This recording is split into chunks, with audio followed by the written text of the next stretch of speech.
Hi, Lisa. Welcome to What to Next podcast. Well, hey, Laura, it's good to meet you. Good to see you. Good to see you too. I was so happy to chat with you. Tell us a little bit about yourself. Well, I am a novelist. I live in Metro Detroit.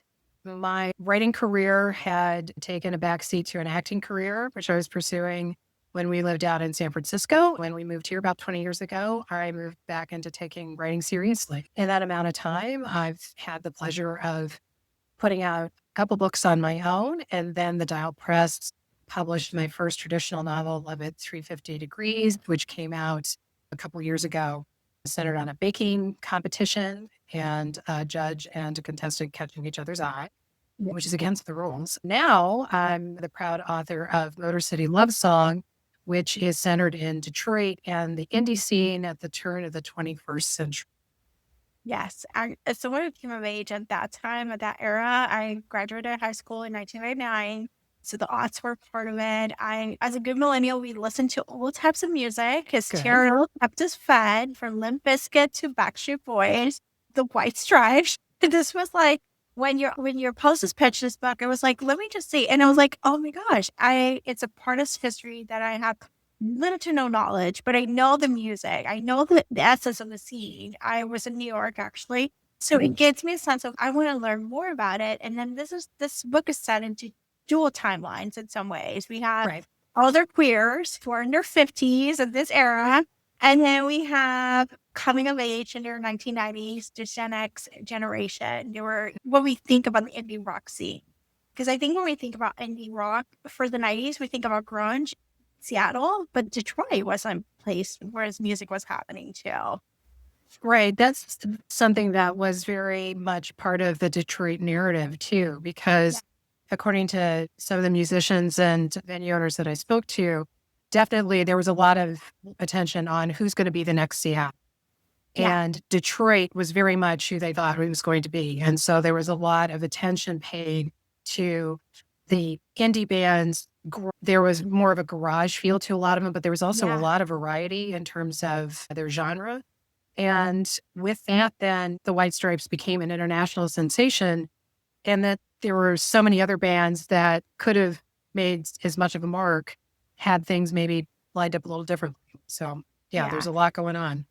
I think looking back, and someone made a meme about this, how men are lonely now and how they need to just get back to the garage band and just Yeah. play music and channel your feelings that way. Essentially, this is before the internet Mhm. happening. We had garage bands, music. I think music was a much more richer tapestry of what was happening. There was different sounds and different experiments. It wasn't just commercialized into one thing. It was pretty much rich in that sense. It was normal for us to listen to Eminem, Backstreet, White Stripes, Limp Bizkit, and I can name and Mhm. even the hidden gems, the one hit wonders in the 90s and early aughts. Like it was pretty common, and we pirated some of this music.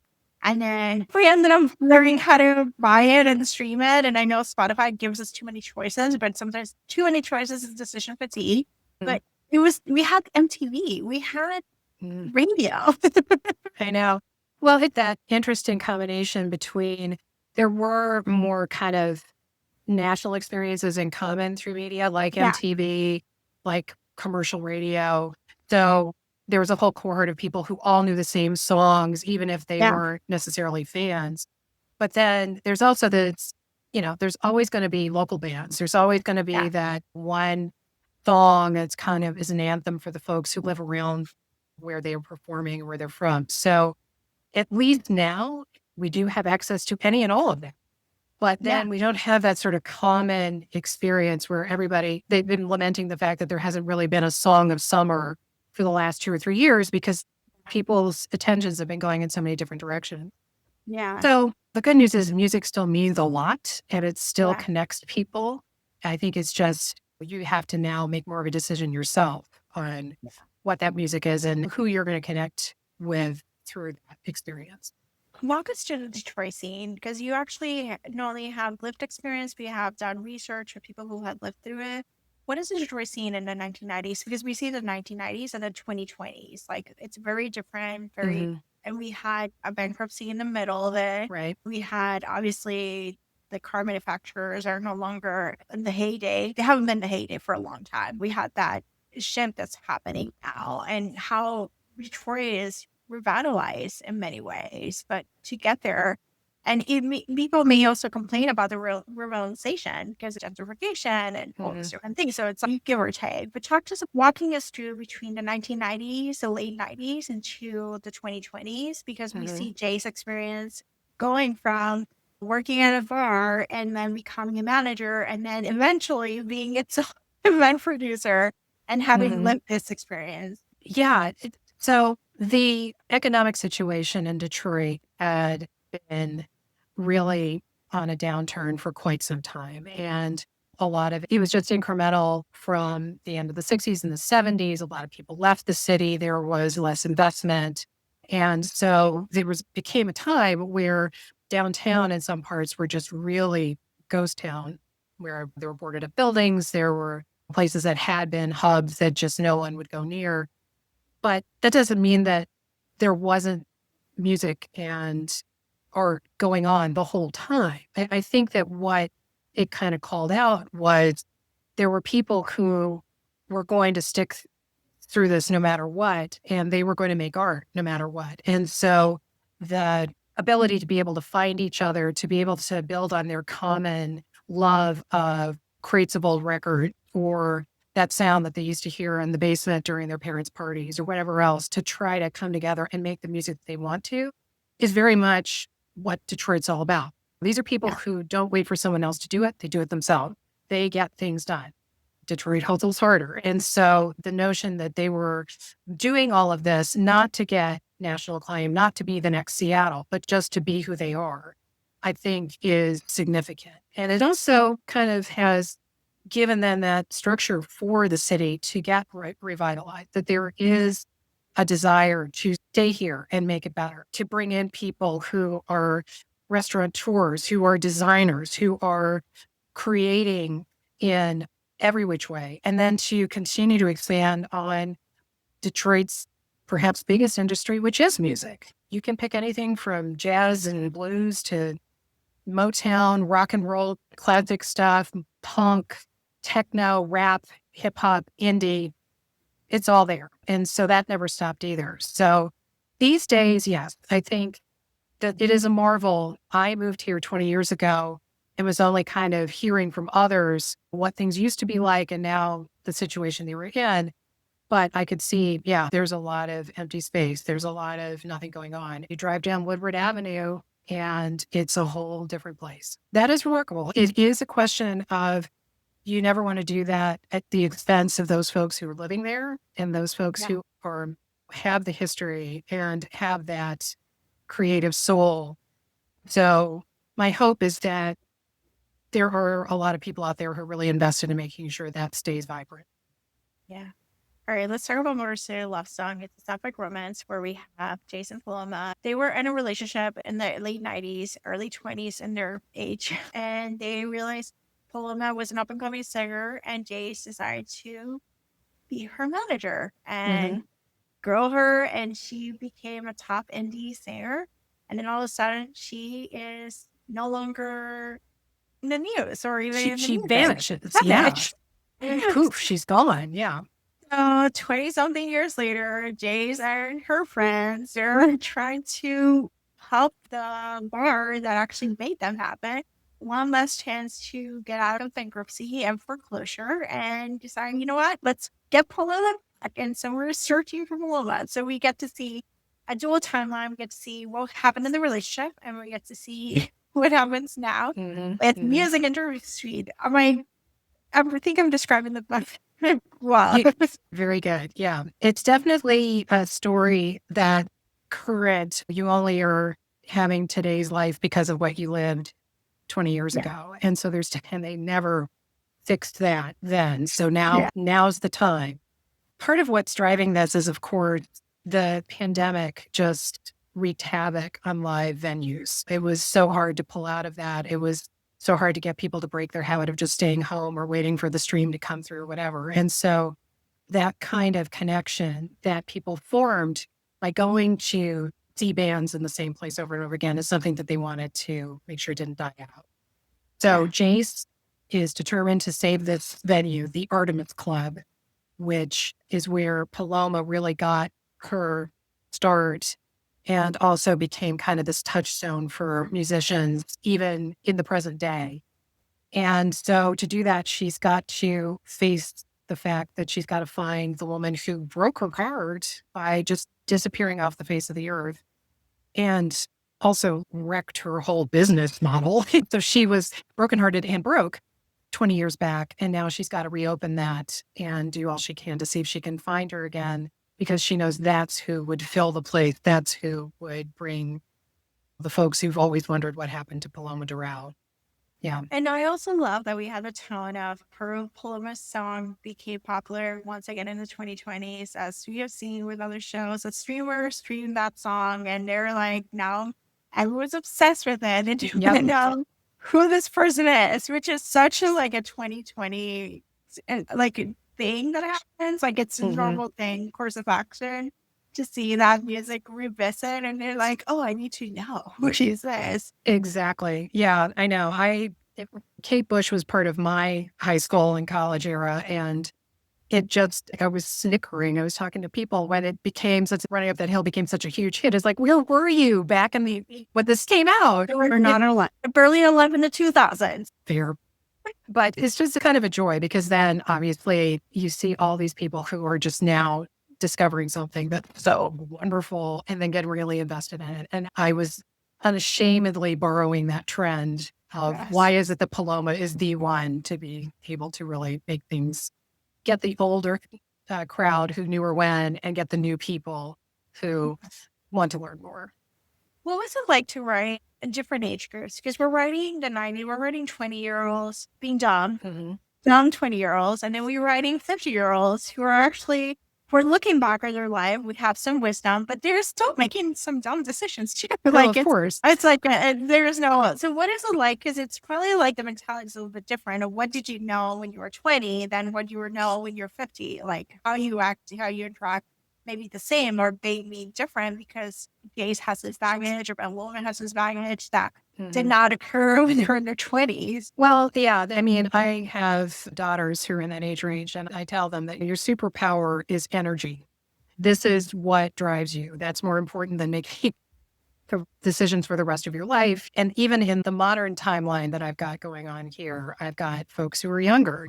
Jace's niece, Livy, is certainly an important character here. There's an up and coming musician, Rennie, who has done Yeah. everything they can to be in the right place at the right time at the Artemis to get Yeah. the kind of pickup that they're wanting. So I think some of this becomes like you said, everyone can make mistakes no matter what the age they Yeah. are. And also, everyone has the opportunity to really decide, well, what's most important to me? What do I need to do to make that happen? And so for the younger generation of the characters here, it was just get me out there. I have something to say, I have something to do. And the older ones, maybe you're looking at it as I want that, but only if I'm doing it with the people I love. Yeah. And so I think that, at least in my story, is Yeah. how those characters can interact together.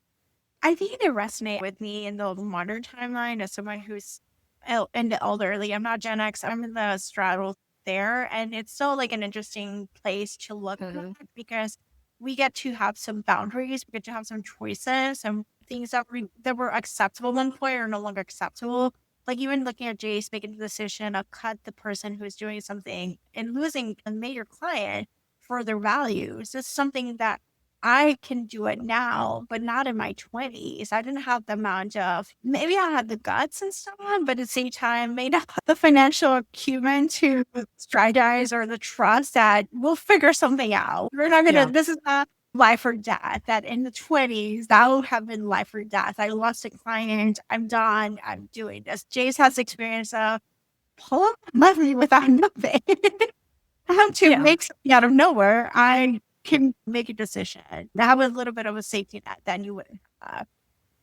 Well, I also think it does hit different people at different points. I mean, every human being Yeah. is wired differently. So in Jace's case, so, Jace being this bar back and just sort of the general pair of hands at the Artemis Club because she just loved the venue and the music so much when she was Yeah. younger.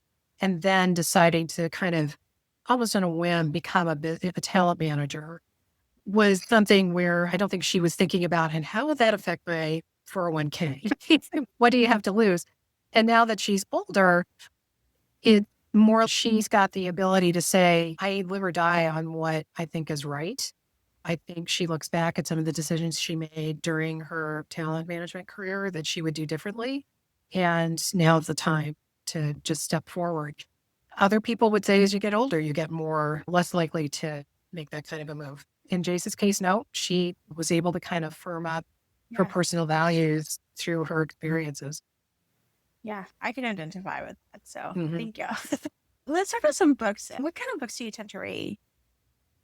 I read kind of all over the map. Yep. I will say, though, a core of my reading for years has just been a lot of memoirs and biographies and autobiographies by artists, particularly rock and roll people. It's first off, there are a lot of books out there. And secondly, it's just a clue into their creative process, but also, damn, they're fun. I mean, everybody wants to know what it's like if you really did party like a rock star, if you really did. And so many of them are very eager to tell you, some better than others. So, I mean, that's just constantly, anytime I have a birthday or Christmas, I just get another huge stack of whoever's put out a juicy memoir, and they're delightful. They're just fun.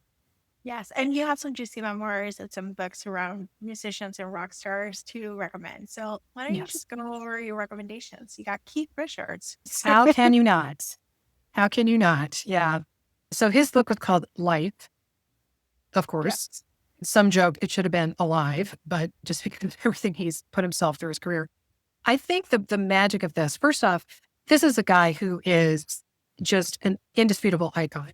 Of course he should write a book. Of course we want to know about it. But he also has this narrative style and storytelling ability that just makes you feel like you're sitting next to him at a bar or got the lucky chance of sitting next to him on a plane for an intercontinental flight. And you're just hearing all this stuff because he's got such a great sense of humor. He's got perspective on how crazy some of the stuff that he did was. That kind of suffer fools gladly, especially if their name Mick Jagger is everywhere there. It's just so entertaining. And I think it's also kind of an inspiration for other musicians who want to write because at a certain point, people just don't really care about, and then we played Cleveland, and then we played, it's more, what is the through line of your art that made you make those life choices?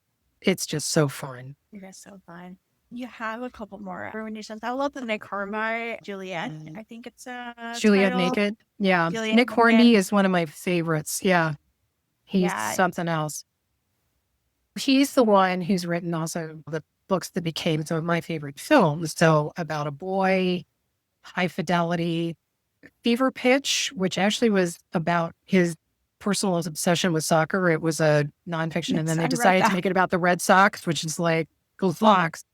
So anyway, he just has a sweet spot for people who are too much of a fan for their own good, that they get too deep into the minutia and too much into the lore and make too much of their own personal identity about a sports team or a band or a musician or a song.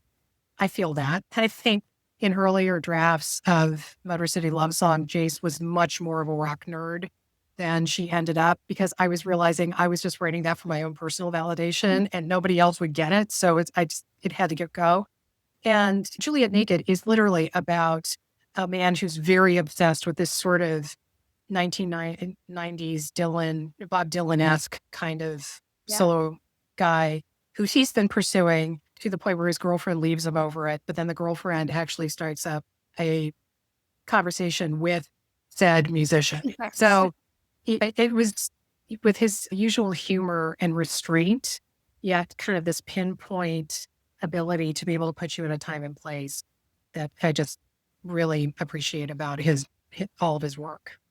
Yeah, I really love High Fidelity. I think that was Mhm. that was my introduction to Nick Harvey. Like I remember reading this in the 90s and the aughts. Like Hmm. whenever there's a new book, and it's just this exploration. I don't read a lot of men like authors, Hmm. but it was one of those that that's like a way to grab your attention and to get lost in a story without talking down on you. He could bring you into this kind of insular world in a way that Yeah. isn't making fun of it, but also Yeah. kind of knows what it's really about and that it maybe is being taken a little too seriously. Awesome. Let's go to Welcome to the Goon Squad by Jennifer Egan. I think this is one of your recommendations that I was like, oh, I have to read this. Yeah, it is the wild book. So Jennifer Egan wrote this many years ago, and then she wrote a sequel to it, The Candy House, which came out last year or the year before. So it's a series of stories, and as you're reading it, you pick up on that they're taking place at different points in time, in the past, the present, even the near future, with a central bunch of characters and how their lives are intersecting around this one kind of aging punk rock guy in the Bay Area. And she really pushed the boundaries of how you absorb a story because it isn't just about the temporal changes. It's also literally even how the work's presented. At one point, a particular young character presents his chapter in PowerPoint, literal PowerPoint. And it sounds like a gimmick, but it honestly, it clues you into who that character is. And it kind of builds a bridge to that character in a way that perhaps wouldn't have been done otherwise. And so the notion there, I mean, for me, it's just kind of back to music is just part of our bloodstream and our fascination with those who make that music and also the creative output and how that changes with time. It's just a fascinating part of being an American, I think. And so Yeah. it's just a very unique, one of a kind book and rightfully won the Pulitzer Prize when it came out. Well, I gotta bump it up. So that's actually my TBR. And the final book is Welcome to the Band, Kim Gordon, I think. Girl in a Band. Girl in the Band. Yeah. So Kim Gordon was one of the founders of Sonic Youth, which is this very no hold barred band of the 90s and early 2000s. And the band also included Thurston Moore, who became her husband, and they had children and all of this. And then he had an affair and he left her and the band fell apart. And so this is kind of from her perspective, in some ways, because she wasn't really someone who always wanted to be a musician either. She knew she was an artist, and she's kind of like Patti Smith in that way. She knows she was going to make art regardless. And it just happened to be channeled through music. And so it's just a very level-headed assessment that she does of her own wants and needs that I thought was really interesting. And that kind of thing of even when your life is normalcy is falling apart, what keeps you going forward? So it's a good read. That sounds like a great read. So thank you for sharing some musician recommendations to read after Motor City Love Song, as readers can pick it up from your favorite bookseller. Mhm. So please tell us where we can find you online. So I'm on Instagram and my handle is at Lisa Peers Author. So LisaPeers Author, all run together. And so you can follow me for updates for local events, reach out to me that way. It would be great to hear from folks.